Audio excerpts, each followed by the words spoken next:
अस्सलाम वालेकुम everyone, welcome to my YouTube channel. सबसे पहले सबको रमज़ान मुबारक। आज मैं आप सबके साथ हमारे घर की last minute Ramzan preparation share करने वाली हूँ।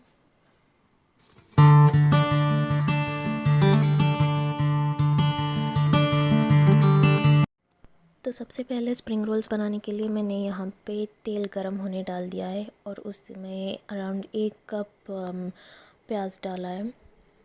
तो प्याज को अच्छे से 2-3 मिनट के लिए भून लें और फिर उसमें हाफ़ स्पून ऑफ अदरक लहसुन का पेस्ट डाल दिया है। तो इन दोनों को अच्छे से प्याज जब तक सॉफ़्ट नहीं हो जाती तब तक अच्छे से फ्राई कर लें। उसके बाद मैंने जो स्मॉल साइज़ कैबेज मिलते हैं उसमें हाफ़ कैबेज लिया है। तो हाफ़ कैबेज लेके उसके साथ ही मैं यहाँ पे कैरेट भी ऐड करने वाली हूँ, जो कि मैंने 2 मीडियम साइज़ कैरेट्स लिए थे, तो वो भी ऐड कर लिए और इन दोनों को 2 से 3 मिनट तक अच्छे से फ्राई कर लेती हूँ। और इसके बाद मैंने 1 कप ऑफ कैप्सिकम लिया था, तो वो भी ऐड कर रही हूँ और अभी सारे इंग्रेडिएंट्स को फिर से 2 से 3 मिनट तक फ्राई होने देते हैं। तो यहाँ पे हमें वेजिटेबल्स को ज़्यादा कुक नहीं होने देना है, क्रंची रखना है वेजिटेबल्स को। तो सिर्फ 2 से 3 मिनट तक ही सारे वेजिटेबल्स को फ्राई करेंगे ताकि ज़्यादा कुक ना हो जाए सारे वेजिटेबल्स। और फिर इसके बाद मैंने चिकन बॉईल करके रखा था, जिसमें मैंने अदरक लहसुन का पेस्ट और सॉल्ट डाल के चिकन को बॉईल किया था। तो इन सारे वेजिटेबल्स को अच्छे से फ्राई होने के बाद चिकन ऐड करती हूँ। तो मैंने यहाँ पे अराउंड 250 ग्राम्स ऑफ चिकन लिया था।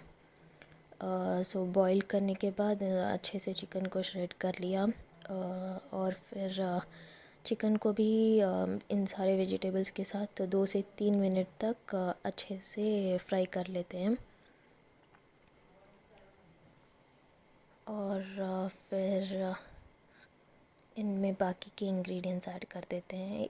तो 250 ग्राम्स ऑफ चिकन और ये सारे वेजिटेबल्स से हम लोगों ने करीबन 14 स्प्रिंग रोल्स बनाए थे।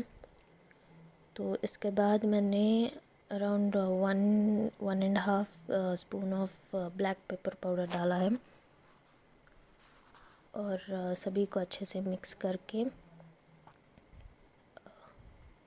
तो मैंने चिकन के साथ भी नमक डाला था। सो अभी इसमें मैं नमक लास्ट में डालूँगी बिकॉज़ सोया सॉस वगैरह में भी नमक होता है। तो अभी यहाँ पे मैं 1 टीस्पून ऑफ सोया सॉस डालती हूँ और फिर मुझे कैबेज थोड़ा ज़्यादा लगा तो मैंने और थोड़ा सोया सॉस ऐड कर लिया यहाँ पे। तो फिर उसके बाद अराउंड 1 टीस्पून विनेगर डाला और फिर 1.5 टीस्पून ऑफ चिली सॉस डाला है। आप थोड़ा ज़्यादा भी डाल सकते हो अगर थोड़ा स्पाइसी चाहते हो तो फिर इन सभी को मिक्स करके एट लास्ट मैंने नमक डाला है टेस्ट करके, तो अपने हिसाब से टेस्ट के हिसाब से डाल लीजिएगा।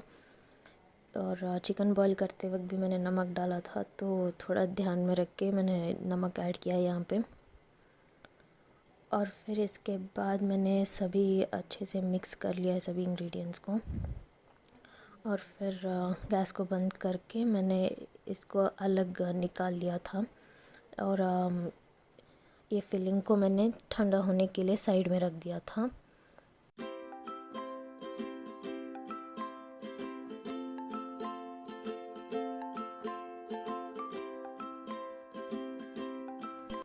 तो उसके बाद मैंने चिकन कटलेट्स बनाने के लिए तेल गरम होने रख दिया था और उसमें अराउंड 1/2 टीस्पून ऑफ ज़ीरा डाल दिया और इन्हें अच्छे से फ्राई होने के लिए रख दिया। इसके बाद इसमें around 1 cup of onions add करते हैं। तो ज़ीरा अच्छे से फ्राई होने के बाद 1 कप ऑफ ऑनियंस डालेंगे इसमें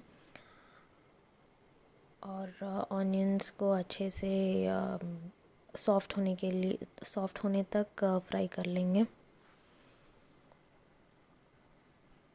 इसके बाद हम इसमें अदरक लहसुन का पेस्ट, हाफ़ टी स्पून अदरक लहसुन का पेस्ट डालेंगे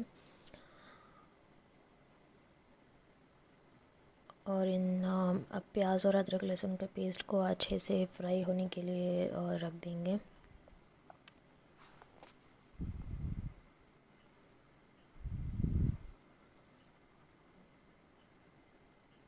तो प्याज एट दिस पॉइंट प्याज अच्छे से सॉफ्ट हो जाएगी और इसमें जो हम लोगों ने ऑलरेडी बॉईल किया हुआ चिकन रखा था मैंने, लाइक 500 ग्राम्स चिकन में मैंने 2 रेसिपीज़ बनाई हैं।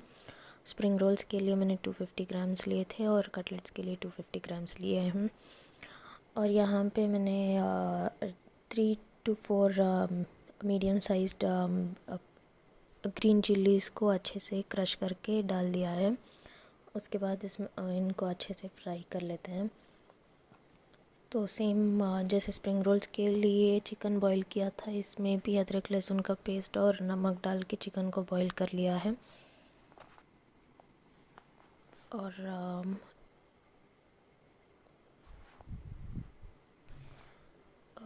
अभी इसमें हम लोग वो 250 ग्राम्स चिकन डालेंगे और अच्छे से चिकन को भी इन सब के साथ फ्राई कर लेंगे।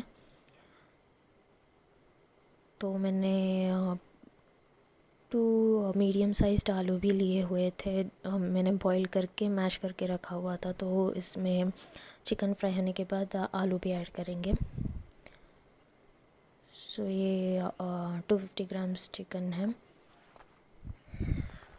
तो हमारे 2 मैश्ड पोटैटोज़ को ऐड कर देंगे, मतलब 2 मीडियम साइज्ड आलू जो मैंने उबाल के मैश कर लिए थे वो ऐड कर देंगे और इन सबको अच्छे से मिक्स कर लेंगे। तो आलू कटलेट के बाइंडिंग के लिए यूज़ कर रहे हैं हम लोग यहाँ पे। तो ये सारे इंग्रेडिएंट्स अच्छे से मिक्स कर लेते हैं।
और इन सबको अच्छे से मिक्स करने के बाद around 1.5 teaspoon of black pepper powder add करेंगे।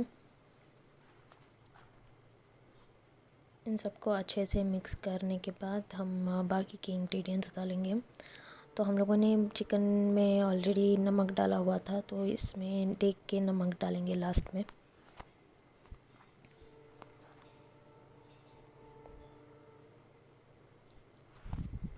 इसके बाद मैंने around 1 spoon red chilli powder डाला है। आप और थोड़ा स्पाइसी चाहते हो तो और थोड़ा ज़्यादा कर सकते हो चिली पाउडर को, या फिर चिली फ्लेक्स भी डाल सकते हो। मुझे चिली फ्लेक्स नहीं मिले तो मैंने रेड चिली पाउडर ही ऐड कर दिया।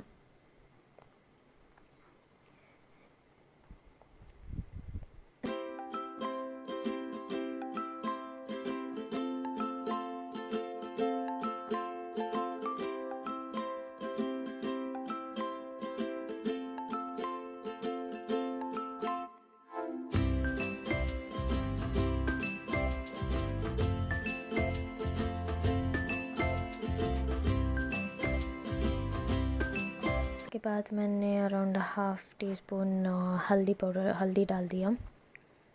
तो इन सभी को अच्छे से मिक्स करके और half I mean 2 teaspoons of lemon juice भी ऐड कर दिया है मैंने यहाँ पे। आप थोड़ा कम खट्टा चाहते हैं तो सिर्फ 1 टीस्पून लेमन डाल सकते हो। और इन सभी को अच्छे से मिक्स कर लेते हैं, एटलीस्ट फॉर 2 to 3 मिनट्स अच्छे से मिक्स करके। इसके बाद एट लास्ट मैंने इसमें नमक ऐड किया है, और टेस्ट करने के बाद नमक ऐड करें।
तो उसके बाद जो स्प्रिंग रोल्स की फिलिंग जो हमने ठंडी होने के लिए रख दी थी, तो यहाँ पे अम्मी को मैंने स्प्रिंग रोल्स बनाने के लिए बिठा दिया।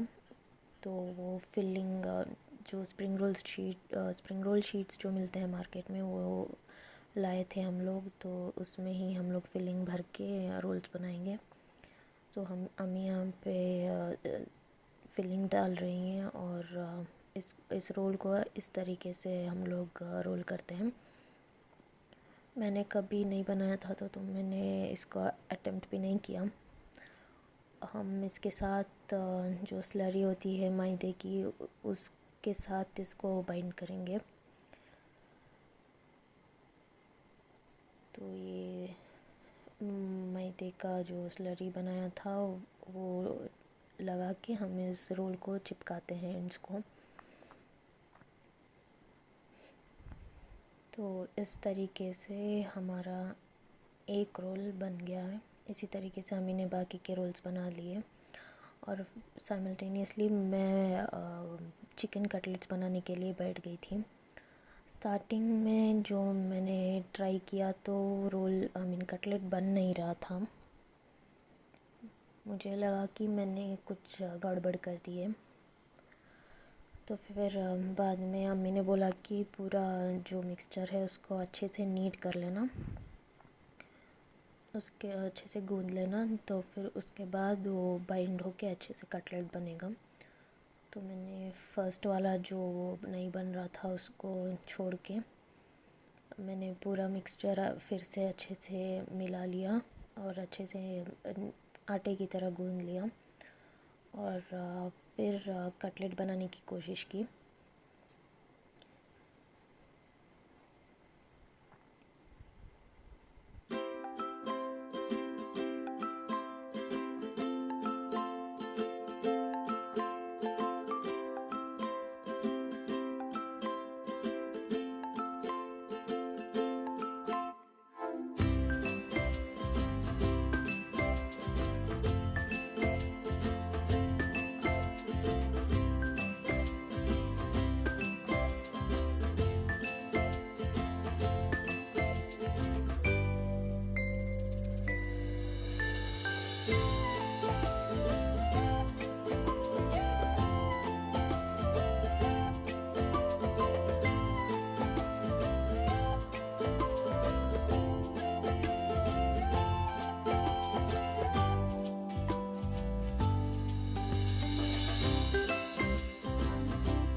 थोड़ा सा लेके ट्राई कर रही हूँ। और अच्छे से मिलाने के बाद थोड़ा कटलेट का शेप आया। ज़्यादा बड़े नहीं बनाए मैंने, क्योंकि मुझे टूटने का डर था वो, इसीलिए छोटे छोटे साइज़ेस में ही बनाए। फिर मैं इसमें अंडा और 2 टीस्पून दूध लिया था मैंने अंडे को डाइल्यूट करने के लिए, तो उसमें डिप कर रही हूँ। उसमें डिप करने के बाद ब्रेड क्रम्स से कोट कर दूँगी पूरे कटलेट को।